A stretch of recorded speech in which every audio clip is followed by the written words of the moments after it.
Hello dear student, मेरा नाम doctor ऋतु चतुर्वेदी है और आज मैं आपके लिए टॉपिक लेकर आई हूँ political structure of Europe 15th century. हम लोगों ने धार्मिक स्थिति को पढ़ लिया, 15वीं शताब्दी में किस प्रकार की धार्मिक स्थिति थी यूरोप में।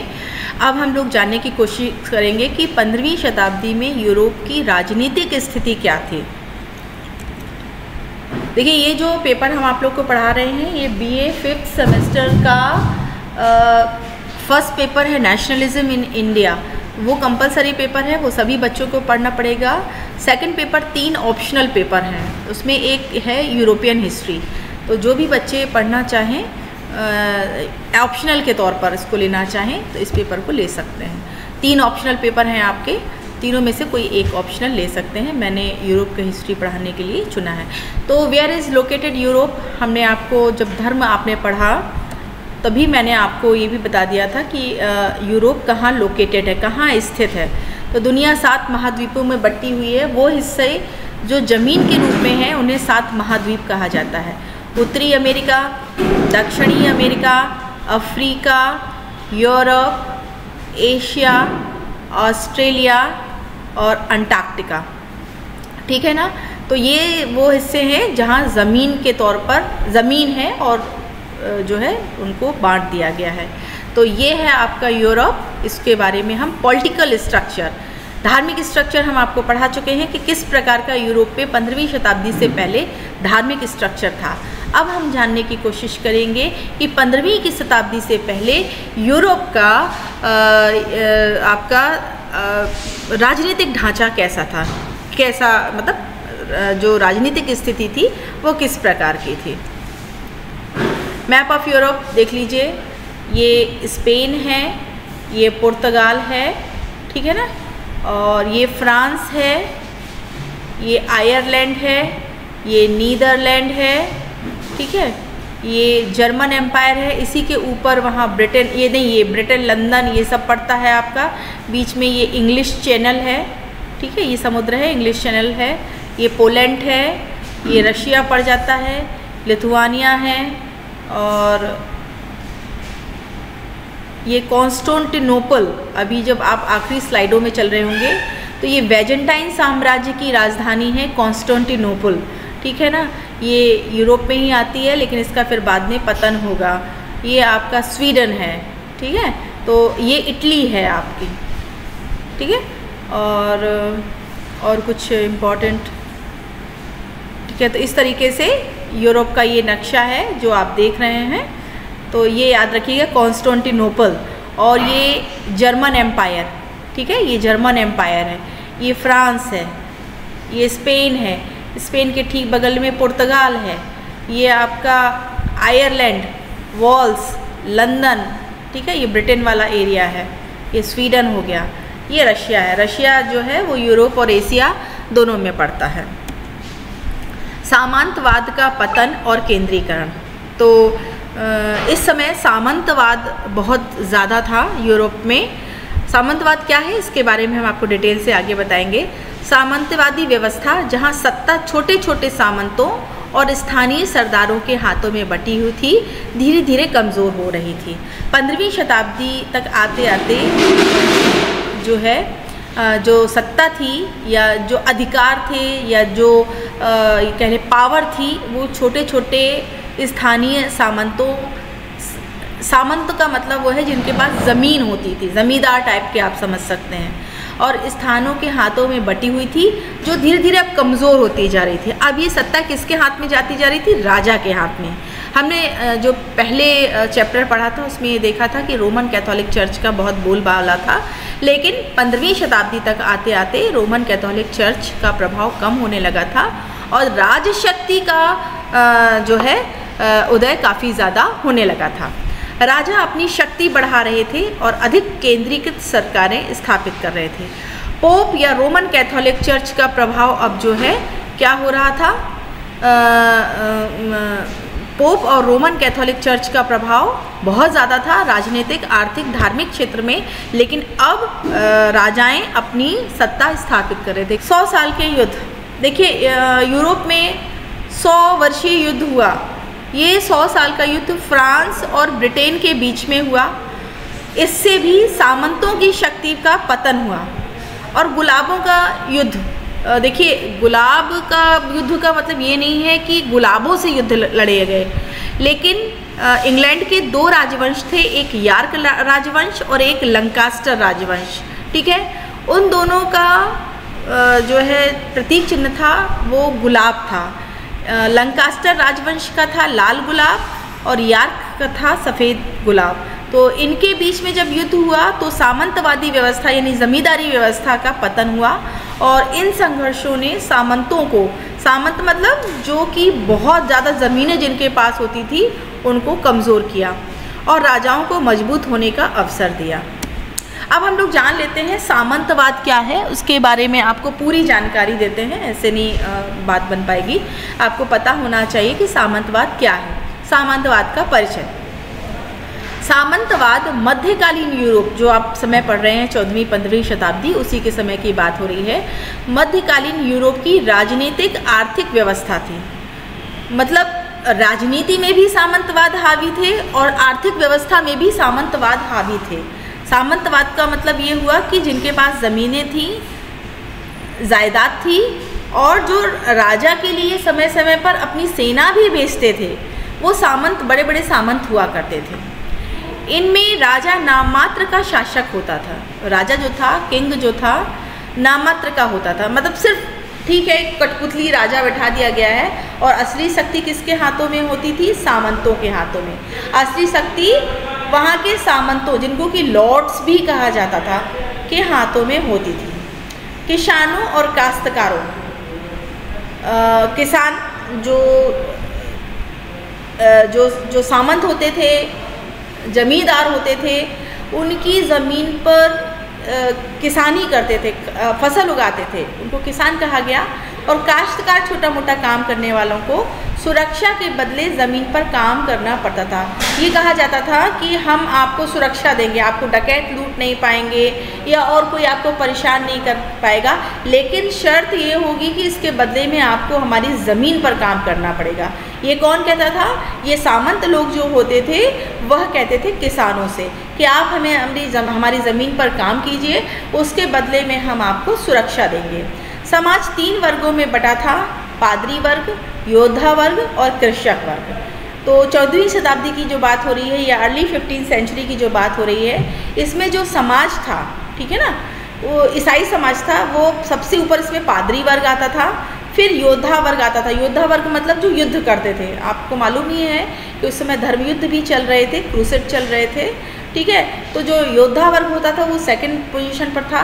और कृषक वर्ग के साथ साथ हम ये भी रख सकते हैं कि जो लोग शिल्प, उद्योग धंधे वगैरह से भी जो जुड़े हुए लोग थे, वो तीसरे वर्ग में आते थे।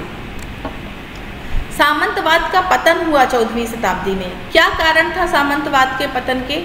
काले मौत से जनसंख्या में भारी गिरावट आई और मजदूरों की मांग बढ़ी, ठीक है।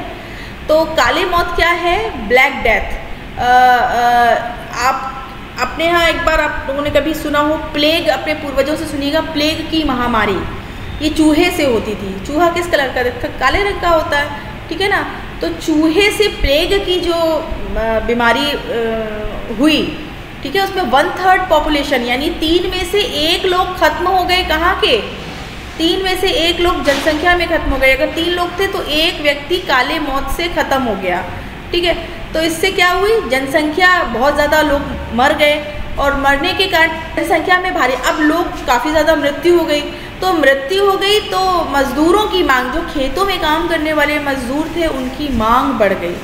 मांग बढ़ने से क्या हुआ? सामंत जो लोग थे अब वो इतने मज़दूर ला नहीं पा रहे थे। इसके कारण सामंतवाद का पतन का एक ये बड़ा कारण है। दूसरा कारण शहरीकरण और व्यापार का विकास। इस सामंतवाद में सबसे मुख्य जो आय जो होती थी वो खेती से होती थी। लेकिन जब शहरीकरण आया तो शहरीकरण में खेती से जुड़ा हुआ तो होता नहीं था। उसमें आपको शहरीकरण में लोग नौकरी करेंगे, लोग जो है अन्य उद्योग धंधे करेंगे, लोग कोई भी और काम कर सकते हैं, पर फसलों का काम शहरीकरण के अंतर्गत नहीं होता है। शहरीकरण और व्यापार का विकास। तो शहरीकरण होने से यानी लोग अब गाँव को छोड़ के शहर में जा रहे थे और व्यापार कर रहे थे, ठीक है ना। तो जिसके कारण एक नया वर्ग उभरा। अभी तक सामंत वर्ग था, तो नया वर्ग जब व्यापार करने लगे तो पैसा आने लगा, शहर में रहने लगे तो विलासितापूर्ण जीवन हुआ, तो एक नव धनाढ्य व्यापारी वर्ग उभरा, ठीक है। सामंतवाद के पतन का एक बड़ा कारण ये भी है। धन आधारित अर्थव्यवस्था का उदय। तो जो अर्थव्यवस्था, नई अर्थव्यवस्था का जन्म हुआ वो धन पर टिकी हुई थी, कृषि पर टिकी हुई कम थी। भूमि आधारित सत्ता का पतन हुआ। कृषि या सामंतवाद जो बढ़ रहा था वो भूमि पर डिपेंड था। जो सामंतवादी लोग थे, सामंत व्यवस्था को मानने वाले लोग थे, वो भूमि पर अधिक से अधिक काम कराते थे लोगों से, और उससे जो अच्छी उपज होती थी उससे अपने आप को मजबूत रखते थे। लेकिन अब भूमि आधारित सत्ता का पतन हो रहा था। बारूद और नई सैन्य तकनीकों से सामंतों की सैन्य शक्ति में कमी आई थी।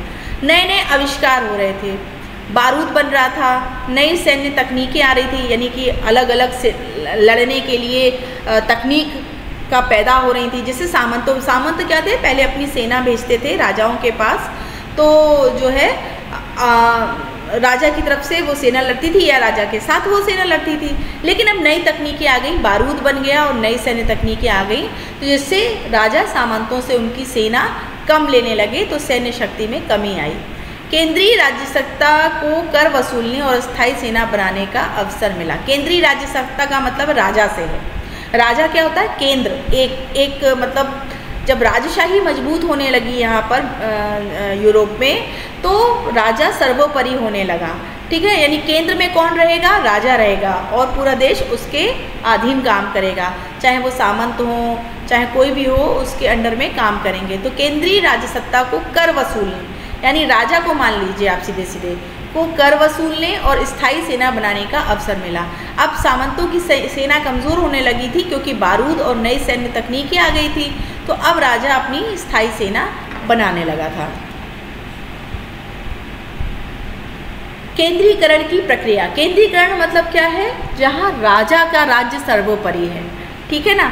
और सामंतवाद में क्या होता था, मान लीजिए इससे उदाहरण ले लीजिए कि चलिए महोबा है, जिला है आपका, या कोई भी जिला है, उसके अंतर्गत जितनी भी तहसीलें पड़ती, एक चरखारी तहसील हो गई मान लीजिए, यहाँ का सामंत अलग है, आपका खरेला का सामंत अलग है, आपके कुलपहाड़ का सामंत अलग है, ठीक है, पनवाड़ी का सामंत अलग है।